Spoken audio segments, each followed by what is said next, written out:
Hi friends, welcome to taste of Amma Samayal. இன்றைக்கி என்னென்னு பார்த்தீங்கன்னா, ஒரு மீன் கடைக்கு தாங்க போயிருந்தேன்.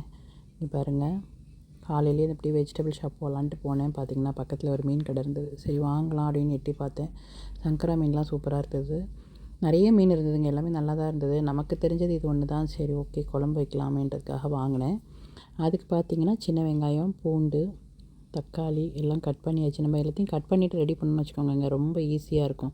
இல்லைன்னா ரொம்ப டைம் எடுக்கிற மாதிரி இருக்கும். ஃபஸ்ட்டு குழம்புலாம் என்ன பண்ணலாம், அதுக்கு என்னென்ன தேவையோ கட் பண்ணிவிட்டு குழம்பு கூட தாளித்து விட்டுடலாங்க. தாளிச்சிட்டு கொதிக்க விட்டோம்னு வச்சுக்கோங்களேன், அதுக்கப்புறமா நம்ம மீன்லாம் கழுவி போட்டோம்னா ஈஸியாக இருக்கும். குழம்பு பண்ணுறதுக்கும் ஒரு 10 நிமிஷத்தில் மீன் குழம்பு வேலையை முடிச்சிடலாம். அந்தளவுக்கு ஈஸியாக இருக்கும். பட் நிறைய பேருக்கு சமைக்கிறதுனா வேறு மெத்தட். நான் சொல்கிறது சிம்பிளாக ஒரு 4 பேருக்கு சமைக்கிற மாதிரி இருந்தால் இந்த மாதிரி பண்ணி பாருங்களேன், ரொம்பவே ஈஸியாக இருக்கும். தாளிக்கிறதுக்கு கூட நான் என்ன பண்ணேன்னா, கடுகு, ஜீரகம், கொஞ்சமாக வெந்தயம் 3 ஐட்டம் தாங்க. அது நல்லா பொரிஞ்சதுக்கப்புறமா பூண்டு சேர்த்துட்டு சின்ன வெங்காயம் அதையும் நல்லா வதக்கிடுங்க. வெங்காயம் நல்லா வதங்கினதுக்கப்புறம் தக்காளி சேர்த்துக்கலாம். ஒவ்வொருத்தங்க ஒரு மெத்தடில் பண்ணுவாங்க. நான் இந்த மாதிரி தான் பண்ணுவேன், உங்கள் கூட ஷேர் பண்ணிக்குவேன். ஒவ்வொரு டைம் ஒரு மாதிரி பண்ணுவாங்க. சம்டைம்ஸ் பார்த்திங்கன்னா தேங்காய் சேர்த்து பண்ணுவேன், சில நேரம் தேங்காய் சேர்க்காமல் பண்ணுவேன். குழம்பு எவ்வளோ குவான்டிட்டி தேவையோ அதுக்கேற்ற மாதிரி பண்ணலாம். இப்போ நிறைய பேருக்கு பண்ணணுன்னாக்கா நம்ம அதுக்கேற்ற மாதிரி கொஞ்சம் தேங்காய் நிறைய அரைச்சி விட்டு அப்படி பண்ணலாம். அது மாதிரி மீனுக்கு ஏற்ற மாதிரி கூட டேஸ்ட் பண்ணலாம். நம்ம இப்போ சில பேர் அந்த மிளகு மீன்லாம் பண்ணுறோன்னு வச்சுக்கோங்களேன், அதில் மிளகு, ஜீரகம், கொஞ்சம் தேங்காய் அரைச்சி விட்டால் ரொம்ப நல்லாயிருக்கும் குழம்பு. அந்த மாதிரி ஒவ்வொரு டைமுக்கு ஏற்ற மாதிரி குழம்பு கொஞ்சம் டிஃபர் ஆகும். மாற்றி மாற்றி பண்ணுவேன் பார்த்திங்கன்னா டிஃப்ரெண்ட்டாக. இன்றைக்கி இந்த மாதிரி மெத்தடில் பண்ணவங்க கூட ஷேர் பண்ணியிருக்க மாதிரி. இப்போ இதில் கருவேப்பிலை கொஞ்சம் சேர்த்துக்கிட்டேன். கொஞ்சமாக மஞ்சத்தூள், உப்பும் சேர்த்து நல்லா வதக்கிடுங்க. தக்காளி நல்லா வதங்கட்டும். இந்த மீன் தான் இன்றைக்கி வாங்கினேங்க, சங்கரா மீன் தான். இதில் சென்டரில் இருப்பாட்டுங்க, அது மட்டும் க்ளீன் பண்ணால் போதும். அந்தளவுக்கு அவங்க எல்லாமே நல்லா கட் பண்ணி எல்லாம் க்ளீன் பண்ணி கொடுத்துட்டாங்க. அது நடுவில் அந்த கருப்பாக இருக்குது பார்த்திங்களா, அது மட்டும்தான் க்ளீன் பண்ணணும் நம்ம. இப்போ கொஞ்சமாக குழம்புத்தூள் சேர்த்துட்டேன். இது ரொம்ப நேரம் வதக்க மாட்டேங்க, கருகிடும். அதனால லேசாக அதை சேர்த்த உடனே புளி தண்ணியெல்லாம் கரைச்சி ரெடி பண்ணி வச்சுருந்தேன். நல்லா கரைச்சிட்டு வடிகட்டி வச்சுருந்தேன் ஒரு கிண்ணத்தில், அதையும் சேர்த்துட்டேன். ஆல்ரெடி உப்பு சேர்த்தாச்சு, மஞ்சத்தூள் சேர்த்தாச்சு, மிளகாத்தூள் சேர்த்தாச்சு, அதாவது குழம்பு பொடி சேர்த்து இதை புளி தண்ணியை ஊற்றி நல்லா கொதிக்கட்டுன்னு க்ளோஸ் பண்ணி வச்சுட்டேன். அதுக்கு நடுவில் மீனை க்ளீன் பண்ணிக்கலாம். அதையும் க்ளீன் பண்ணி எடுத்துட்டேங்க. நடுவில் அந்த கருப்பு இருந்தது பார்த்திங்களா, நல்லா க்ளீன் பண்ணி எடுத்துட்டேன். இப்போ கல் உப்பு மஞ்சத்தூளும் சேர்த்துருக்கேங்க. நான் ஒரு கையில் கேமரா வச்சுருக்கிறதுனால கரெக்டாக காட்ட முடியல. நான் கேமரா கீழே வச்சுட்டு தான் அதுக்கப்புறம் தான் க்ளீன் பண்ணிவிட்டு தான் உங்கள்கிட்ட காட்டுறேன் நான்.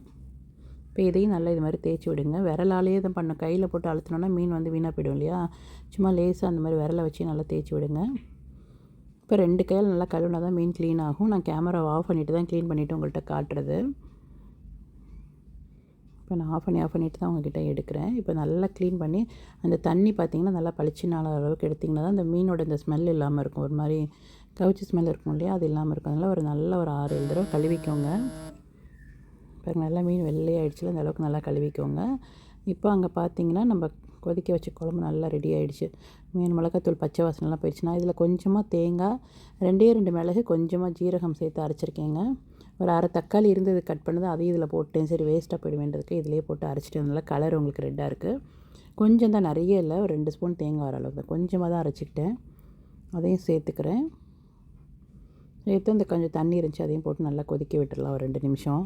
தேங்காய் சேர்த்ததுக்கப்புறம் ரொம்ப கொதிக்க வேண்டாம். ஆல்ரெடி மிளகாத்தூள்லாம் சேர்த்து கொதிக்க வச்சோம் இல்லையா, புளி தண்ணிலாம் பச்சை வாசனை போயிடுச்சு. இப்போ தேங்காய் சேர்த்ததுனால ஒரு 2 நிமிஷம் கொதிச்சா போதும்.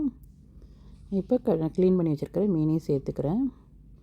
சங்கரா மீன் தாங்க இன்றைக்கி சேர்த்தேன். நீங்கள் அதில் நெத்திலி மீன்லாம் கூட சூப்பராக இருக்கும், சேர்த்து பாருங்கள். இதே மாதிரி செஞ்சு பாருங்கள். மீன் சேர்த்து ரொம்ப நேரம் கொதிக்க வைக்க வேண்டாம். 2-5 நிமிஷங்களா, 5லேருந்து ஒரு 7 நிமிஷத்து வரைக்கும் கொதிக்க வச்சிங்கன்னா போதும். 2 நிமிஷம் இல்லைங்க, 5லேருந்து 7 நிமிஷம் வரைக்கும் நல்லா கொதிக்க வச்சிங்கன்னா கரெக்டாக இருக்கும். மீடியம் ஃப்ளேமில் வச்சு கொஞ்சம் வேகணும் இல்லையா, அந்த மாதிரி ஒரு 7 நிமிஷம் வெந்ததுக்கப்புறம் கடைசியில் கொத்தமல்லி சேர்த்து ஆஃப் பண்ணிட்டிங்கன்னா அவ்வளோ சூப்பராக இருக்குங்க, டேஸ்ட்டாக இருக்கும். ரொம்பவே ட்ரை பண்ணி பாருங்கள். இது இட்லி, தோசை கூட, இடியாப்பத்துக்கு, ஆப்பத்துக்கெல்லாமே ரொம்ப நல்லாயிருக்கும்.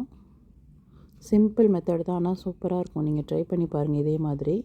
இங்கே பாருங்கள், எண்ணெய் பிரிஞ்சு குழம்பு நல்லா கொதித்து எண்ணெய் பிரிஞ்சு வந்துச்சு. இப்போ நான் கொத்தமல்லி கட் பண்ணி வச்சுருந்தோம் இல்லையா, அதையும் சேர்த்துக்கிறேன். அவ்வளோதாங்க, சூப்பரான குழம்பு ரெடி ஆகிடும். நீங்களும் இதே மாதிரி ட்ரை பண்ணி பாருங்கள். என்னோடய சேனலில் இதே மாதிரி குக்கிங் வீடியோஸ் இருக்குது, ஷாப்பிங் வீடியோஸ் இருக்குது. அதுவும் பாருங்கள், எப்படி இருக்குதுன்னு சொல்லுங்கள் கமெண்ட்டில். புதுசாக பார்க்குறவங்களா இருந்தால் மறக்காமல் சப்ஸ்கிரைப் பண்ணிக்கோங்க. இந்த மாதிரி மீன் உடையாமல் நம்ம ஆஃப் பண்ணிடணுங்க.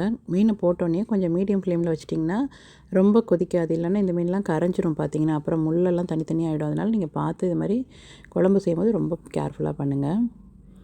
இந்த ஃபிஷ் மார்க்கெட்டில் சொன்னேன் இல்லையா, இந்த மீனில் தான் வச்சுருந்தாங்க. எனக்கு இது பேர் சரியாக தெரில. வாழை மீனும் சீலா மீன் மட்டும்தாங்க பேர் தெரிஞ்சது, வேறு எதுவும் பெருசாக தெரியல. கிங்ஃபிஷ் கூட இருந்தது, வஞ்சிர மீன். மிச்சப்படி வேறு எதுவும் எனக்கு பேர் தெரில. சங்கரா மீன் தான் தெரிஞ்சது. சரி ஓகேன்ட்டு இது மட்டும் வாங்கிட்டேன். பக்கத்தில் பாறை மீனும் இருக்குது. நம்ம எல்லாமே ஒரே டைமில் வாங்க மாட்டோம் இல்லையாங்க, அதனால் சங்கரா மீன் மட்டும் வாங்கிட்டு வந்து குழம்பு வச்சேன். அதை அவங்க கூட ஷேர் பண்ணியிருந்தேன். வீடியோ ஃபுல்லாக பார்த்துருப்பீங்க. எப்படி இருக்குன்றதையும் கமெண்ட்டில் சொல்லுங்கள். பிடிச்சிருந்தால் லைக் பண்ணுங்கள். தேங்க்யூ.